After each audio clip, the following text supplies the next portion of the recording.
All right, hey guys, it's Dr. Baker here. Hey, a lot of people just ask me about knives all the time, so I thought I'd just kind of go through some of the knives I use to cut up steaks.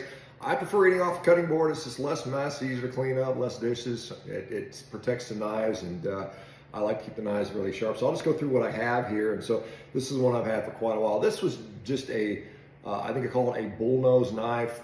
This was actually a Costco thing I got. It was from a company called Kangshan, which I think is Chinese. Came as part of a set. It's I think it's about a 10-inch knife. It works pretty nice.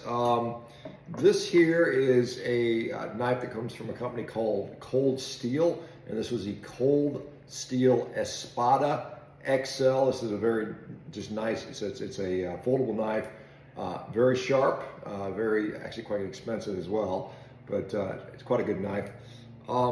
This knife here was made for me by a company called Crye Knives out of Canada, and it is it's a Bowie knife. You can see the shape is a Bowie knife or a Bowie knife, depending what you want to pronounce it as.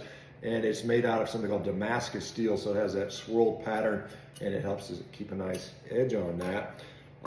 This knife here comes from a company called Dalstrong, and it's again another big, I think what they also call this the bullnose knife. It is part of their, I think they call it the Shadow Black series. So it's a black knife, looks pretty cool. And then finally, this knife was just given to me as a speaker gift as I went out to this sort of meat stock event back in Tennessee earlier. And once again, this is very heavy. This thing weighs about 2 pounds, pretty heavy. And then once again, it is made out of that Damascus steel.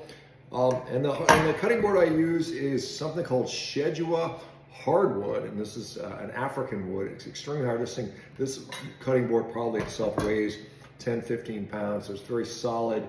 It doesn't move around when you cut on it, which is nice, and it has some deep grooves cut into it. So if you're eating a big, juicy steak, it's always annoying when the juice flows off the cutting board and onto the table. So there you go, 5 knives and a nice cutting board made out of Shedua hardwood. SHEDUA is how I believe you spell that. Anyway, guys, let me know what kind of knives you guys like, what kind of cutting boards you like. Anyway, thanks again. Take care.